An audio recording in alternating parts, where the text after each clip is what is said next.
In the name of God, the compassionate, the merciful, hello everyone and welcome to this edition of RIN in English News with me, Nima Chitsas. In the meeting of National Task Force Committee for Fighting Coronavirus, President Hassan Rouhani said a new testing system to detect coronavirus has been initiated in Iran to make the figures of coronavirus cases more precise.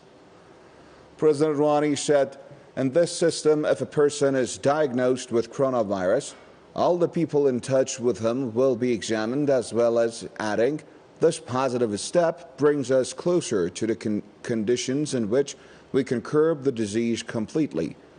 President Rouhani said, Sharif University has designed an application that can help classify people in a crowd. They all should have the application installed on their phone and turn on their Bluetooth. The application will classify them in 3 categories of red or infected, yellow or non-infected, and purple or recovered. He added this can be useful for offices and crowds. Thanking the people to have started low-risk occupations on April 11 and in Tehran on April 18, the president said, it is very important that people follow the health protocols. He also appreciated the medical staff of hospitals for their sustainable efforts to fight the epidemic, adding, the number of those admitted to hospital has decreased, as well as those in critical condition, and the number of deaths are on downward trend. The president said coronavirus created a difficult situation for the international community, adding, there are no country remain safe from flight of the virus. The situation across the world is hard. Social and political life has been affected and economy has been damaged as well. However, he added, the conditions in Iran is extra difficult due to 2 years of sanctions.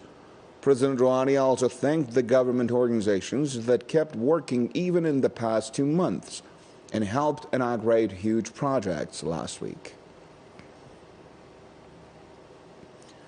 Iran's health ministry spokesman said on Sunday that the number of active coronavirus cases has reached 82,211 in Iran, while 57,023 have recovered from the disease. Kianush Jalanpour said some 1,343 new cases have tested positive with the virus in the past 24 hours, have put the number of those who have lost their lives to the virus in the past 24 hours at 87, which brings the total death toll to 5,118 in Iran. According to the health ministry spokesman, so far some 341,662 tests have been taken in laboratories across the country to detect infected cases. Sunday marked the second day of work of low-risk businesses in capital Tehran. Iran allowed small businesses in the capital and nearby towns to reopen on Saturday after weeks of closure aimed at containing the coronavirus outbreak in the Middle East. Gyms, restaurants, shopping malls, and Tehran's Grand Bazaar will remain closed. Shrines and mosques are also closed, and a ban on public gatherings remains in place. The plan to reopen low-risk businesses outside the capital kicked off a week ago in other provinces. Tehran's traffic police said there was a significant rise in the volume of traffic on the capital's streets on Sunday and Saturday. Government offices also reopened. However, schools and universities are still closed. Head of Iran's Food and Drug Administration says Iran has no longer shortage of gowns and protective items at hospitals, highly needed by health workers for treatment of coronavirus patients. Speaking during a video press conference, Mohammad Reza Shahnazad said Iran will not only be able to meet its needs for protective items in the near future, but will have the capacity to export such items to foreign countries as well. He said, Iran's capacity of alcohol and disinfectants production used to be nearly 180,000 liters per day, while it has now grown to over 400,000 liters a day. The official also said there's no shortage in production of sanitizing gels, noting that the country is currently producing nearly 40,000 medical gowns a day. Shahnazzad said the quality of Iran-made texture used for producing gowns is much higher than the foreign ones. He said Iran's production capacity of 3-layer face masks has now become 25-fold compared to pre-coronavirus disease times. The official expressed hope that Iran will be producing some 5 million 3-layer face masks a day by the next month. Iran's Vice President for Science and Technology said on Sunday that Iranian knowledge enterprises have produced test kits and other medical equipment needed to treat the coronavirus and is now getting ready to export them. Surana Satari said there has been great improvement in producing important medical equipment such as ventilators and operation room facilities. Satari said the companies producing the equipment have the necessary permits and ratification and are not exporting their products even to Europe. He added, with the production of knowledge enterprises, the need for masks and disinfectants are met, and there will be no problems.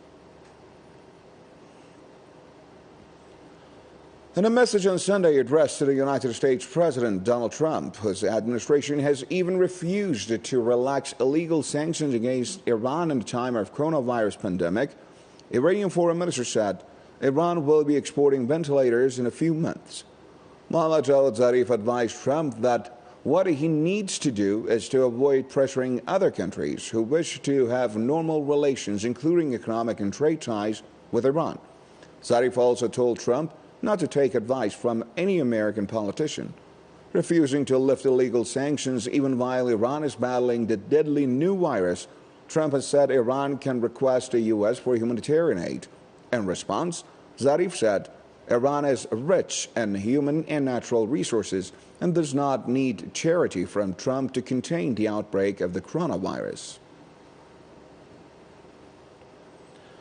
The COVID-19 is affecting 210 countries and territories around the world with 2,387,502 active cases, 164,194 deaths, and the recovery of 613,443 people. Russia is becoming the new epicenter of the COVID-19. Umid Haydari has more. The Moscow church held Easter ritual behind closed doors and without any participants. Corona is becoming more serious day by day in Russia, with 42,853 active cases and the death of 361. Russia has recorded over 6,100 new COVID-19 cases in the last 24 hours. 43 of the patients had no symptoms. However, Russian President Vladimir Putin praised the country's efforts to combat coronavirus pandemic on Sunday, saying the coronavirus situation in Russia is fully under control. Over 80% of the corona victims have been reported from the United States and the European states. Spanish Prime Minister has extended the emergency situation for 20 more days. Spain has 195,944 active coronavirus cases and 20,453 deaths. Britain, on the other side of the story, has reported 5,850 new COVID-19 cases in the last 24 hours, taking the total to 120,067 and 16,060 deaths. However, a new ruling by the government has created a wave of criticism in Medical Staff and Doctors Association of Britain.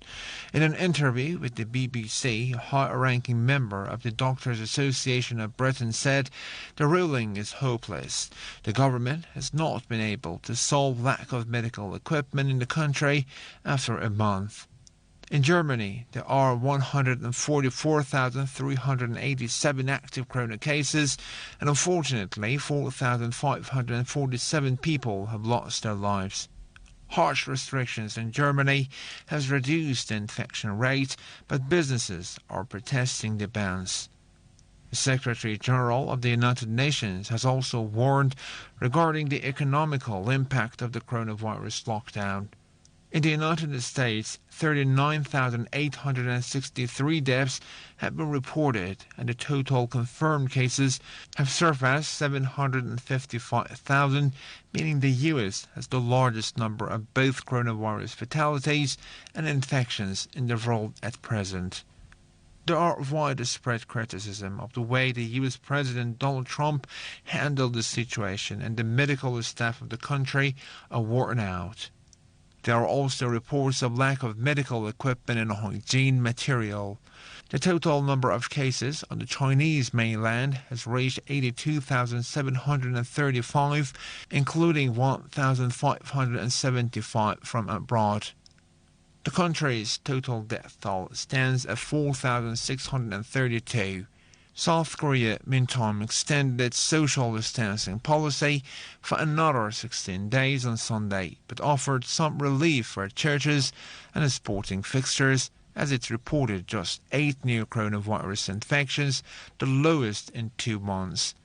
Health ministers from the Group of 20 began a virtual meeting on Sunday to work on a joint response to the coronavirus pandemic. The G20 members will be joined by guest countries and international and regional organizations, including the World Health Organization, the World Bank Group, and the Organization for the Economic Cooperation and Development.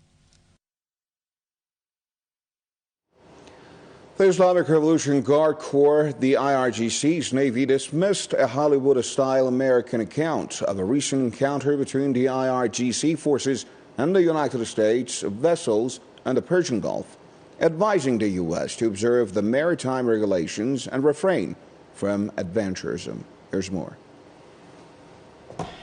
In a statement on Sunday, the IRGC Navy refuted the U.S. account of what happened in an encounter between the Iranian forces and the U.S. terrorists in the northern parts of the Persian Gulf on April 15th, saying the U.S. Fifth Fleet has provided an untrue, purposeful and Hollywood-style description of the event.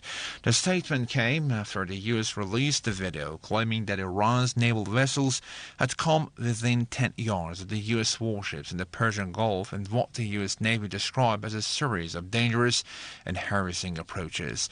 The U.S. Naval Forces Central Command has said 11 small Iranian boats circled 6 U.S. warships. In its statement, the IRGC Navy denounced a repetition of unprofessional maneuvers by the terrorist U.S. naval forces in the Persian Gulf in recent weeks, saying they have intercepted Iranian ship Shahid Siawashi twice on April 6 and 7.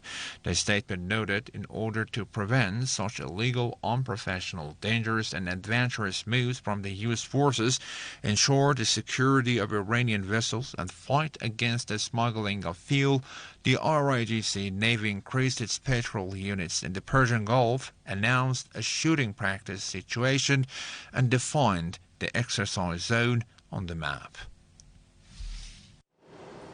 That's it, and goodbye.